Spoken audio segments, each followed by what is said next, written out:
Hello, I'm retired Battalion Chief Larry Cockman from the Greensboro, North Carolina Fire Department History Book Committee.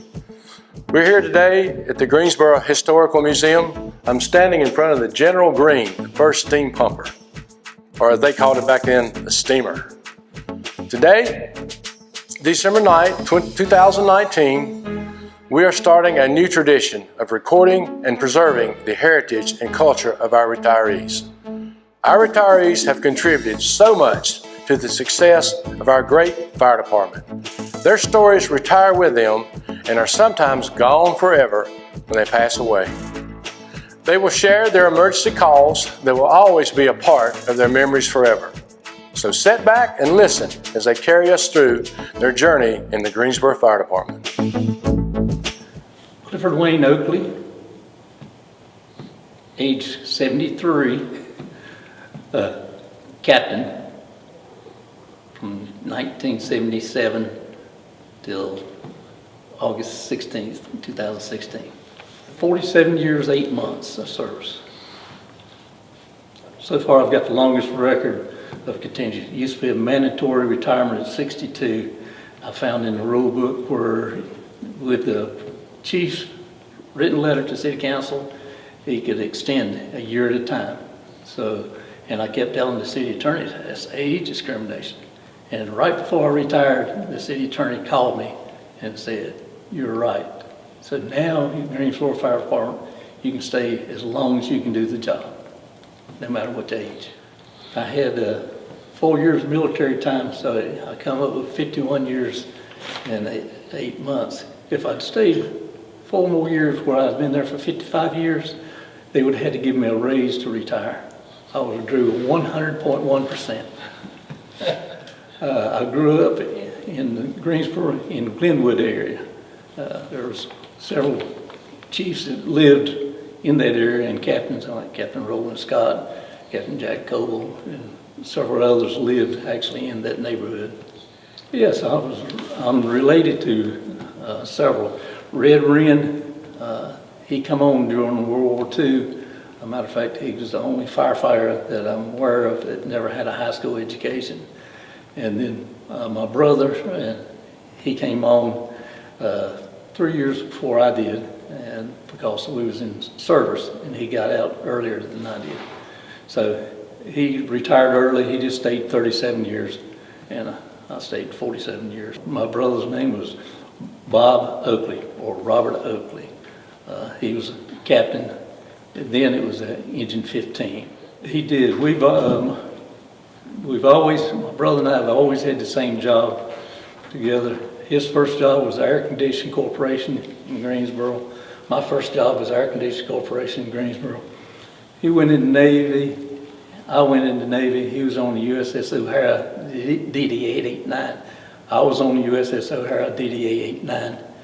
He was second class in the forward engine room. I was second class in the after engine room. So we stayed on. The city of Greensboro has been family tradition. My grandfather was a motorcycle police officer for Greensboro Police Department. My other grandfather worked for the public school systems. I got a cousin, Donna Wren, that actually was a paramedic and worked in communications, 911 operator. So it's been kind of a family job. I actually applied through the mail. I was still in service. And during that time, it was getting close to the end of service, if the chief of police or the chief of the fire department needed employees, you could get a 90-day out early. And Chief Fowler wrote a letter to my captain of the ship. But I missed it because we pulled out 2 days before he got the letter, so I ended up pulling it forward 4 years. So when I come back in, I went to see Chief Fowler and put in an application. They did the background check and the family interviews, in which there wasn't a whole lot to do because they had already did all the interviews with my brother and their family. Never thought I could because actually, again, my brother went and put in his application before service. And at that time, the Greensboro Fire Department would not hire kin people. So if you had any kin on the fire department, you was null and void right off the bat. Then a little bit later on, my aunt died, and the Greensboro Fire Department, it was called one of my uncles, did the pallbearer, and I seen how it helped my mother. My starting salary was, I started off with a real good salary. I started out at $513 a month. That was the exact same thing I was making in service as an E5. We originally started out with 9 in a training class, and one, I remember him coming in late and getting fired. I think he was running low on his test scores too, but he'd come in 1 minute late, and that kind of hit the cutting room floor, so to speak. The rest of us, it was 8, and we was known for some reason as the Magnificent 7. I hadn't figured out who they was leaving out, but one of them was left out. Probably this Cockman guy that ended up making it. That's funny. No, because it wasn't nothing funny in training. Because it was dead serious. But yes, I remember breaking a window out with a football, and I remember racing the creeper in the garage and going down the hole where they change oil. But other than that, everybody come out alive and well, and the rest of the group, 8 out of the 9 passed and continued on the full 30 years. Well, it probably took a little while because I remember the first call I went on. I know that's probably skipping a little bit ahead, but the first call I went on, that's when we've kind of freelanced and you've done what you was taught to do. Well, the grass was real high in this yard. It just annexed this area. It was a vacant house. So I'm going to be a tough guy. I'm going to run up there and go in that house. But I fell in a well. And I spent the rest of the fire trying to get out of that well. It was about 8 or 10 foot deep, but it's hard to climb out. My first station assignment was Central Station. And actually I was a rover. So I got to work under a lot of captains. Went to my longest served one. We had a fireman at Station 3 that had broken a foot or something, and he was out. So I went and took his place. And Captain Sam Goins was the captain there, and Willie Johnson and George Trogdon. And I told him I wanted to drive that truck. And Captain Goins said, well, this was on a Friday when I had to go up there. He said, well, I'll give you a street test Monday. And if you can pass it, we'll let you drive. And I said, okay. So Station 3 had easy territory because they were squared off like boxes. So I memorized it by the map. And he come in there, he drew it out on the board. I filled them in and got all of them right. He said, okay, let's drive the truck. I said, well, how do you put this? I never drove a non-synchronized transmission. How do you do this? So we spent the next 2 or 3 work days him showing me, him and George Trogdon showing how to change gears without tearing the transmission out of them. I had several nicknames.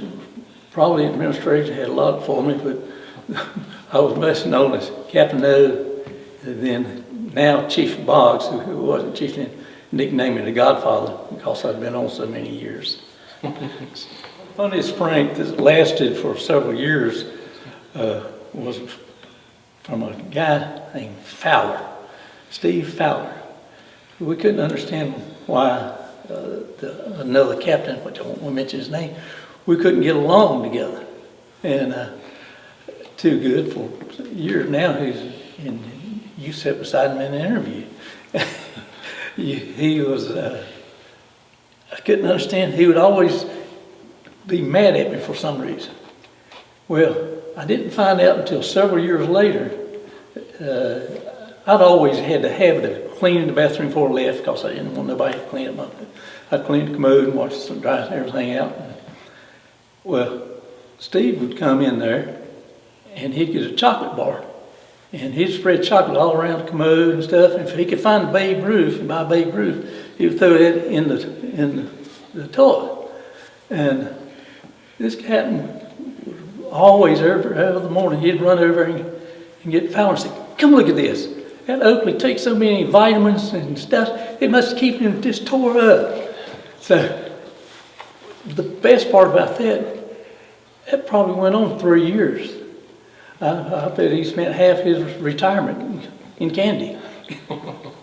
But that was the most well thought out prank that was ever played on me. The union was active to start with, and yes, I was a member, and then the union dissolved. And then I was in a very serious fire truck accident where someone was killed, and the city attorney called me. I said, "Well, do I need to tie up funds or whatnot?" This went on for about 5 years, and he said, "Well, we're the city's attorney, not yours." To their benefit, everything worked out all right. The other person had a blood alcohol content. But to make a long story short, I'd say 15 to 20 years later, the city attorney called me when I was at my last station of duty and said, "Would you tell me what happened?" And I told him, he said, "Can you remember the person's name?" I said, "No," I kind of described him. But he said, "Assure everybody that will not happen again. We will give you full support, any driver or any fireman." So I thought that was pretty good, the city attorney, to come back after 10 to 15 years or longer. Actually longer. Time flies. Yeah, that was one of the things that I always wanted crews to do. And what is that? Cook and eat together and live together.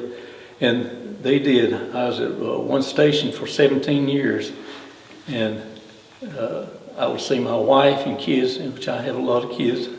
I have 6 kids. They'd come pulling in, and I hadn't even talked to them. And that would be because Frank Fortune and Crawford Jones had cooked up 50 to 60 pieces of chicken and all, and they knew how my family ate, and would call and invite them over to supper with them. And every station I was at, 10, 5, 4, we all ate together, and you cooked together. Now, I started a rule at the last station, or made a suggestion, so let's cook 4 days in a row. And then that way you wouldn't have to cook but once or twice a year. And I fooled them into believing that was a good system. And I started first, got my 4 days over with, and everybody went through it. Once they went through it, they said, "We don't want this no more." But now on B shift, anybody gets transferred to B shift has to cook 4 cook days in a row, or pair up with somebody else and do every other. And to this day, they're still doing that. That's initiation. I had one guy, Luke, that was transferred from the engine company to the rescue, and he changed his mind after about a month, said he wants to be in the ladder company. So when he come to the rescue, I said, "You was transferred, that's 4 cook days." And then 2 months later, when he went to the ladder company, I said, "Well, that's 4 more cook days." So he ended up cooking 12 days in a row. So they try to follow that tradition. I think cooking and eating together is very essential, because that's when you get to know your brothers in the fire service. It's a family. I was there so long that I actually had people that have rode my company and worked for me that I held when they were babies. It's amazing how fast life flies by, and it makes them proud. They was there when my kids were born. They was there when my parents died. So, yeah, I think it's very extensive. My family misses the fire department as much or more than I do. when they come back, I have one daughter that has MS, and she lived in France, and they come up with a run for MS several times. Jesse Walker, my workout partner for years, he come up with the Casey run and did a run at Battleground Park. But they're there in time of need. I was a terrible cook. But my favorite dish to cook was getting anything that took less than 12 minutes to cook. Don't worry about it. So I tried to tell the guys, I said, if you spend more than 12 minutes in the kitchen, you've done something wrong. Well, it never did work out that way. But I put it on in the morning and let it cook all day. I did everything from fried chicken to barbecue to, it's not a eating rotation, it's a cooking rotation. You cook it, as long as they pay for it, that was great. But I did try to do a good job. I like the dorm type bedrooms for a simple reason. You study together, you live together. But understanding now that there's females involved and all, I understand the need for the cubicles. But I think it does take a lot of the social aspects out of it. Now, my companies, we had a workout program. Every station I've been at, we set up a gym, and we had at 4 o'clock in the afternoon at most of the stations, we'd have workout time. Now, one station I did it in the morning, and if they didn't get the number of reps done by 5 o'clock, it accrued interest, and they would have to do more push-ups. See very little downtime, especially at the station I was at. It was also a state USAR team, so it was always a lot of equipment to go over, always a lot to do. We worked out together. Our families would come there together. So at first when I went over there, they were staying up till 11, 12, 1, 2 o'clock in the morning. And I told them, I said, look, we got to do something different. You're going to burn out doing this. We'll get it done during the day. And at 4 o'clock, we're going to be off. We can start back again at 6, 8 for another hour. But what you need to do is get some downtime, talk with your family, and stay together. I think in fire service we had a problem. You and I, in the first few years we was on, you realize there was 5 suicides. So you've got to have a release. You don't think it's bothering you, but it does. Well, when you retire from the fire service, a lot of people hesitant on coming back to the station because they don't know anyone. And that's true. Even in my case, they call and invite me, and I'm scolded for not coming by more often. My family makes me go by because they want to go by. They go by. When my kids come in, they bring their kids, and we go to the fire station, and the other firefighters bring their kids. I should say they bring grandkids, and they play with the other firefighters' kids and stuff. So it's like I say, it's a family, and it's not only a family with the city of Greensboro. And I didn't realize, the first time I realized it's really a true brotherhood was when the city of Greensboro sent me with Mr. Walker, Jesse Walker, down to Florida. He was going to do his first one to compete in the Firefighters Combat Challenge, and they didn't want him to go by himself. So we flew down there. We had no transportation, not a hotel, and we was walking across the parking lot, and we had Greensboro Fire shirts on, T-shirts on, and some other firefighters actually ended up being from Winston-Salem. Said, if y'all got a ride? They said, no. Said, you do now. And this one thing I liked about the Combat Challenge is I had a sponsor, another firefighter at a sports water company, and my family and I got to travel all over the eastern United States and to Las Vegas competing in the Firefighters Combat Challenge. And you realize you may be in a different city, but the type of person that you run into is the same they are here. All firefighters are alike. They're joking, but they can be serious at times. I did fairly well for an old guy. In the over 50, I won first place several times. We couldn't run then. My times was 2 minutes, 28 seconds. Now they're doing it less than 2 minutes. We went out to Las Vegas, competed in the World's Challenge, and did pretty good on the way out there. We all flew. Well, my whole family got the flu. The night before the run, we was throwing up and not feeling too well. Still did a fairly decent run. Got 2 bags of fluid after it's over with. Felt much better. But it was some great guys. I don't care if it took you 1 minute and 20 seconds or 5 minutes and a half. You had a group from everywhere cheering you on and wishing you the best. And I remember one of the things I remember is my kids hollering, "Go Diddy." I do remember first call. That's the one I fell in the well on.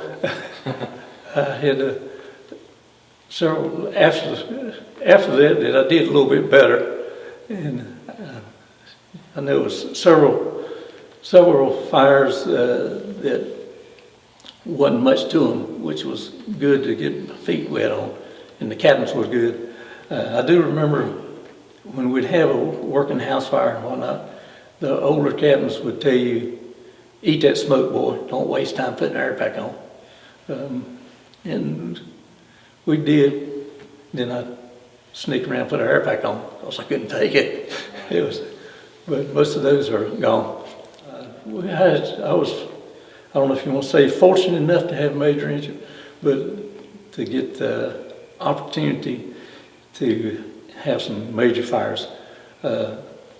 Driving when I was stationed at Station 7, and the captain was off, and it was Captain Levi Miller, and it was Clarence Heard was the driver. He moved over to captain, and he said, "You're driving." I said, "Oh my goodness." We got a call, and you can see it when we pulled out of Station 7, which is at Gatewood and Wendover, and you can see the fire in the sky. It was Jesse Wharton School. We had like 2 lines in, 2 lines back, and pumped. We were so far away, you couldn't hardly see the fire. It was so far away. And then my second working fire was Proximity School, which seems like I've got had a lot of school fires. But while we was in training, we had one of a huge fire, which we didn't get to do anything but pull hose, and 3 miles of hose was laid off, and it was Greensboro Bonded Warehouse. I was actually at home because we had already got off, and you could see 55-gallon barrels flying air, blowing in the air like fireworks. And then, let's see, I had a Carolina Theater fire, which that was probably, I know one of the questions you ask, have you ever been scared, afraid on a fire? Any firefighter that says they hadn't been afraid on the fire is one of 2 things. He's not telling you the truth, or he's at a station that don't ride. Because the Carolina Theater was probably the one I was most afraid of, because we was riding 2 men on a company, because I had a QRV, which is a quick response vehicle, assigned to me, and they was out on another call. So we pulled there, and they said, "Ventilate." Well, we had 2 guys, there's a driver and me. He put the ladder up, I go up there, and it's a cement roof. But to my advantage, it was a door open for the top of the elevator, which I opened the door and pulled the back roof and ventilated. Went back down here, and the problem was locating the fire.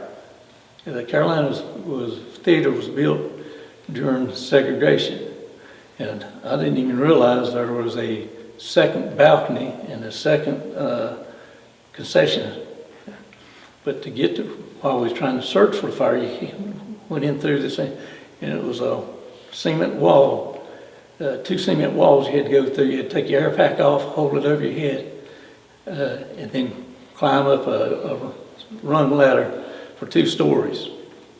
And you'd often look, so they didn't leave you about 5 or 10 minutes. Well, when I was coming back out and get another air pack, I got wedged in between the cement wall, holding the air pack over my head and run out of air. So when I won't say panic mode, but I would not say it wasn't panic mode. Because when I did get out, I sure was glad. And got out and got another air pack, and then was assigned, they said, you take this group in, or we know where the fire is now. So I took 5 other people in there, and on the way up the steps, I seen recognized a leg muscle. And I said, we've got somebody on the stairwell. But that was and then, like I said, I had a lot of them. At Eastern Gifford High School, which was a big fire. Another school fire. I like schools. I think it's better living through education. But it was, we was in the county, but we was called, I think it was 45 minutes after the fire had started. So this the first time we ended up taking a 4-inch line in and hooking up a monitor. We were wired off with 2.5, and it was making some pretty good headway, and then we was given the order to evacuate. So after about 30 minutes, we talked to me and they let us go back in. Went back in and we set up a monitor on the inside. So I was proud of saying that was the only part of the school that was left standing before we went in and set the monitor up. But as I was coming out the door, they had, I found I had my phone in my pocket. I felt it vibrating. Answered the phone, and it was my wife, Donna. She said, where are you at? I said, I'm coming out the door right now. She said, oh yeah, I see you. She said, y'all be careful. I said, well, you're too late for that. So, but they had to replace our walkies and our turnout gear because what happened, tar had dropped down between, that was the only school in Gifford County that was not sprinkled. Well, one you hadn't seen a picture of, that probably made the most impact on me, was a 12-year-old that committed suicide. She shot herself in the head because she made a bad grade. And that was the highlight of my career, I would say, with one fire. We was actually already out in the territory and seen smoke, and about that time, the police department called back in. They had a house fire in the housing project. It was people inside. Well, when we got there, it was a guy standing on the roof of a porch trying to get in, and I told my company, I said, put a ladder up there while I did a walk around. I went around, found the glass sliding door open, come back around and got the driver of engine 11 to bring a line around. And I said, hit it there. It was at the bottom of the stairwell. It was a pretty good it was a couch and several other pieces of furniture burning, pretty smoky. And I knew it was people inside. So, right or wrong, I went in without air pack, without turnout gear, and went up the steps, upstairs, and went in one room and found a pile of kids and a pregnant woman. I took the baby and handed the baby out the second story window to Emmett Van Ness. And then picked up another child and took him to the steps and met a fireman coming up. And like a dummy, instead of telling him where he was, give him that one. Then went back and got one more. Went down and started CPR on him. And actually the newspaper had a picture of him when he took his first breath and started crying. And I actually ended up riding in the hospital with him.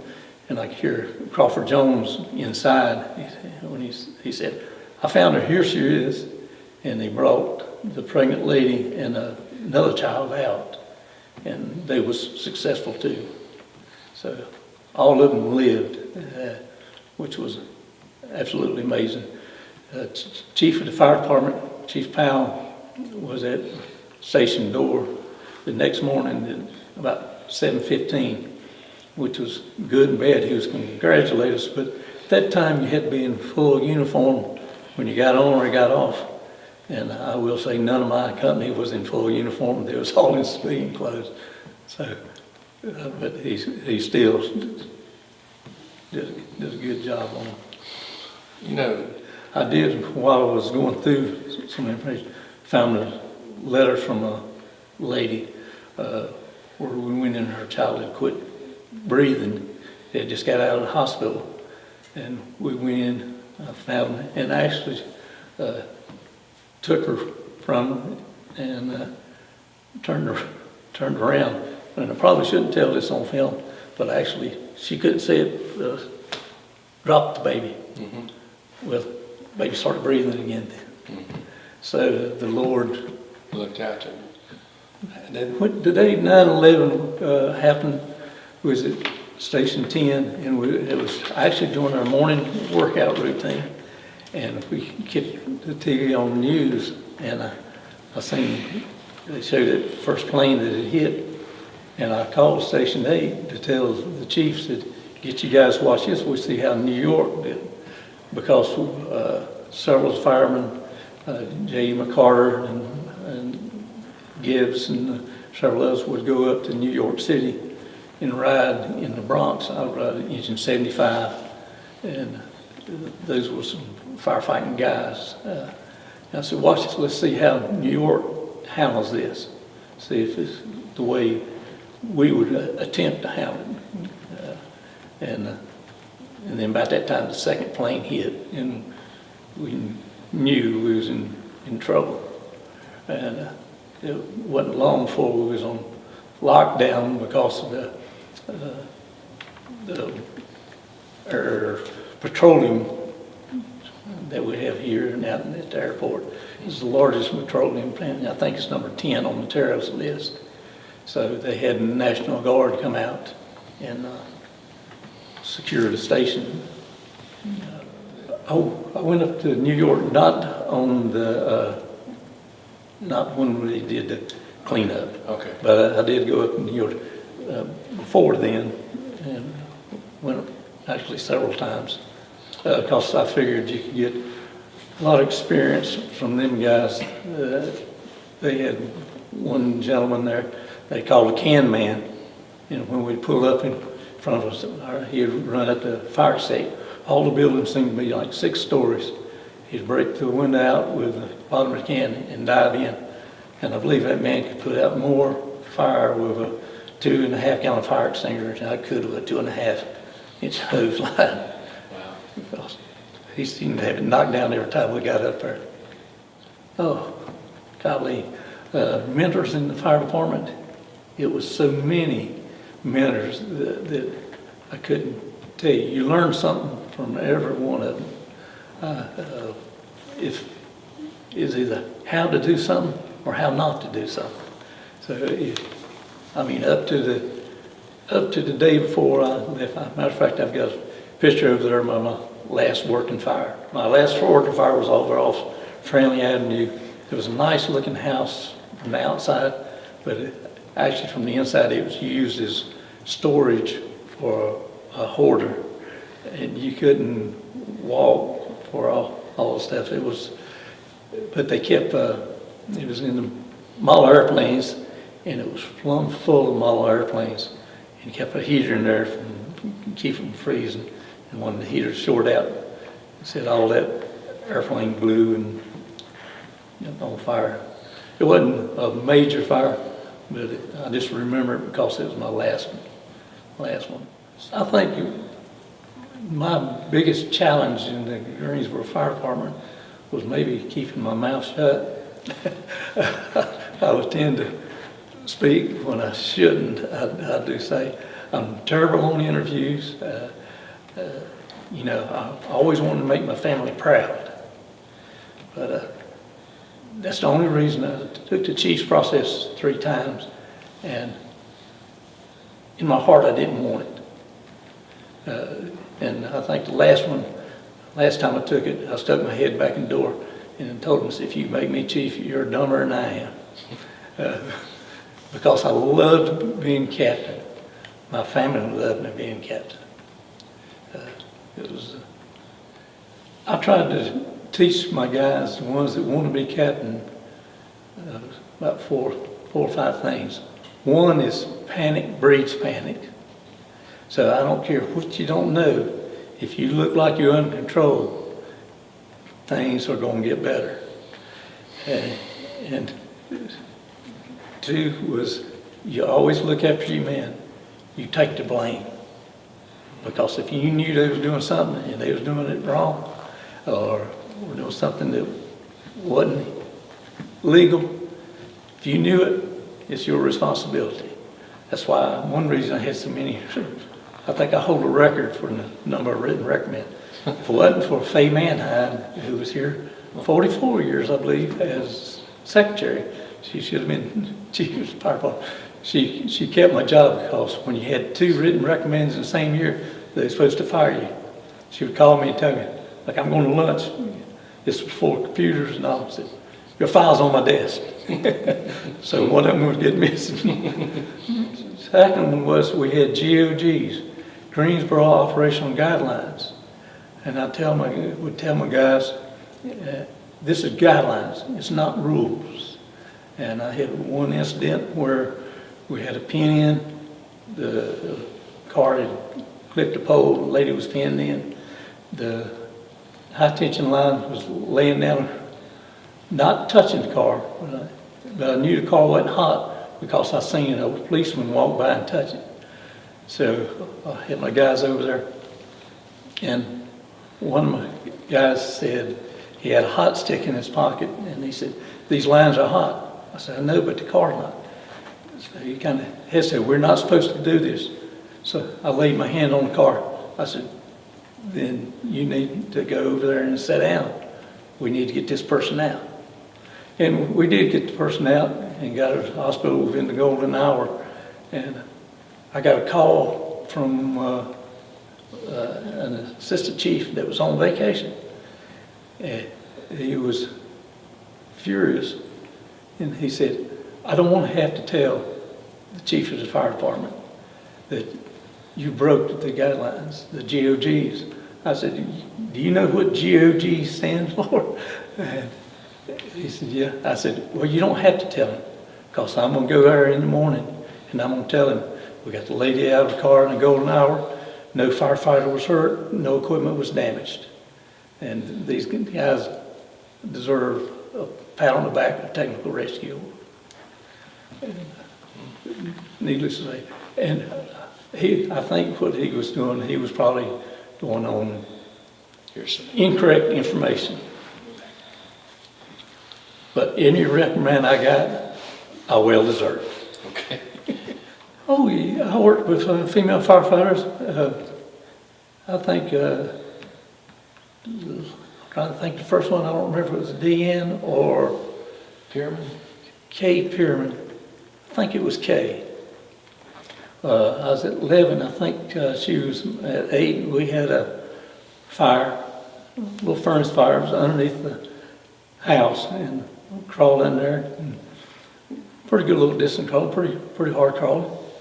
And here she come in, and I didn't know how to accept female firefighters at that time. I said, hey, rookie, go get me a fan. It was a box fan. It wasn't hardly room enough for us to put in there, much less. Here she comes dragging that box fan in there. And she got in there. I said, okay, now you can take it back. And I said, I just want to see if you do what I ask you. And I said, you got my vote. She did the good. She was a good firefighter. Made captain. Went on. The other first female went on to be chief. I think assistant chief, if I'm not mistaken. Deputy chief. I don't think I would do anything different. maybe take back some things that I've said in a joking manner that hurt some people's feelings. I don't think it's anything I'll do different. I would go back tomorrow if they let me. The only thing I don't like about being retired is being retired. I'd rather be a firefighter. And I will say, I think I did a few good things for the firefighters. When we first come home, you had sheets that was rented that come from the hospital. And that was in that big gang bedroom at Central Station. I think we had 22 people up there, it's a good number. And they was washed. You got new sheets once a week, but that's after 3 people slept on that sheet all week. You didn't have individual sheets. You had the rental towels, and we get some of the sheets come in from some of the hospitals, and they wouldn't be the cleanest. They had little stains on them. And finally, I opened a fitness center, and I started. Matter of fact, I had a guy work for me that would eat pizza underneath the counter. I think his name was Chief Cockman. Anyway, make a long story short, got a little sidetracked there. But I would buy my own towels, and I had a good place to buy. So I got the pricing sheets, and I took it to Chief Spears, who graciously looked at it and said, "You're right, we can save a lot of money." And I think they ended up saving several $100s per year per station to buy our own sheets and get them out. And that was when I was at Station 10. So we originally started 2 towels for each guy, and you take care of washing them. They finally put washers and dryers in the station and the sheets. So we had to write everybody's name on 2 towels, which was, I didn't realize how much the fire department had grown. So we got tired of writing names. And we threw them up on top of the truck and go deliver them to each station. When I come on the fire department, there was 125 firefighters and secretaries. And I think now there's over 600. There was 9 fire stations. Now I think there's 26 fire stations. So we've grown quite a bit. Some of my proudest moments would be, gosh, I don't know how many, besides my kids being born, would be the last day when I got when they named the fitness award after me. What was the name of the award? It was Cliff Oakley's Fitness Award, which was an honor. Now, the last station I was at, we were family, especially B shift, the shift I was on, and we still get together. What station? That was Station 5, Rescue 5, Ladder 5, and Engine 5. The only other place that compared with that was when I was at Station 11, the old Station 11, which was named the Animal House, which is a whole story in itself. They built a new station across the street, and that's the puppy mill. But that family still, I was over to one of them's wives that had a house the other night that got killed. My main goal as a fireman was to make my family proud. There again, if anybody says they're not scared, the 23rd Psalm.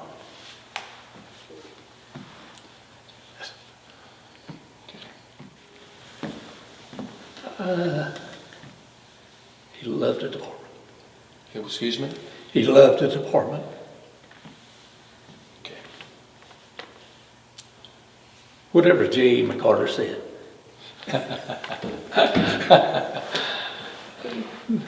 Now, I hope the fire department remembers me as trying to do some good.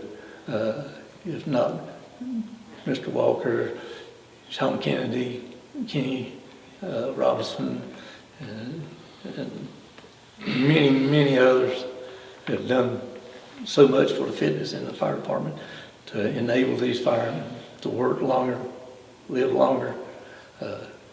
And we was able to get a gym or a fitness room in each station. We was able to get a gym for police fire. We was able to get a gym for the fire and public works. And we was even able to get a gym for the sanitation workers. So hopefully that will be what I'm remembered for.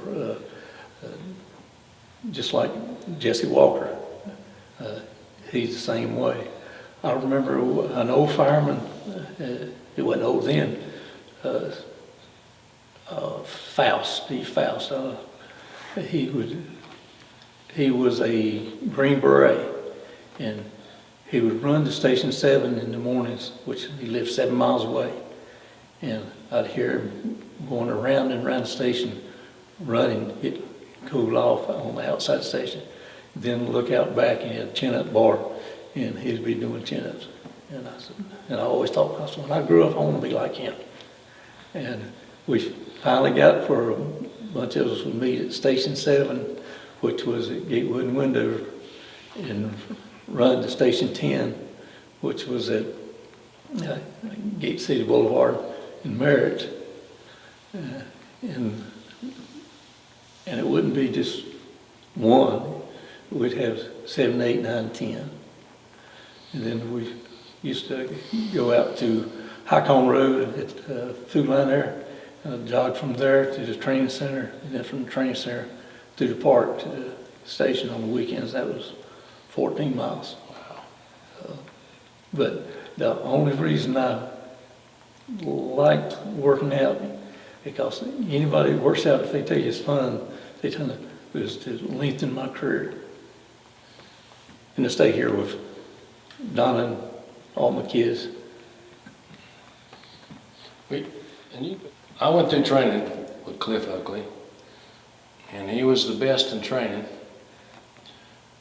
And I always wanted to be a good firefighter as Cliff Oakley. And I never could, but I always wanted to be. You were what I call a firefighter's firefighter, and somebody that I highly respected and loved, and I mean that. I appreciate that. And it was, I never worried about putting the fire out. My goal was to get my guys back to the station safely. After a major wreck that was in, the most afraid I was on the way to the call. But as long as no one got hurt, the fire was going to stop eventually, whether it be on Elm Street or Green Street.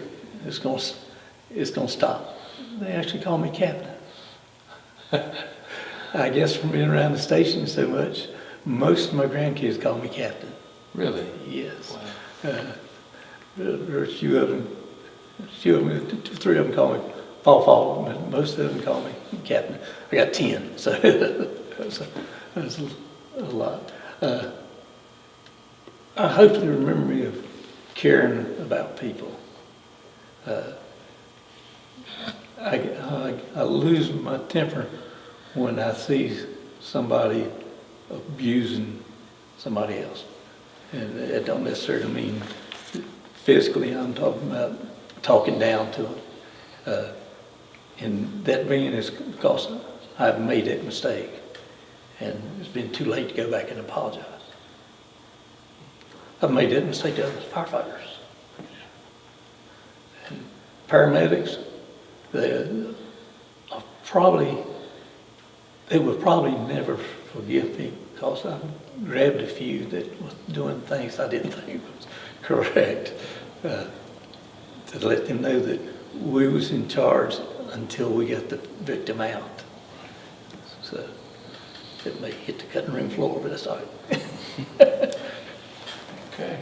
Oh yeah, I got city, it was one other thing I did. I got city employee of the year, Okay. which was really good because I got a check for $500. It was the last one they get. Well, what year was that? I don't know, I had to look at this. That's fine. You got city employee? 2003, I think it Okay. was. We hope you enjoyed watching these documentaries. It was our goal to share and preserve the memories of our retired Greensboro firefighters. It is our desire that these documentaries will inspire future generations to continue the brotherhood, sisterhood, and camaraderie while always striving for excellence in their careers.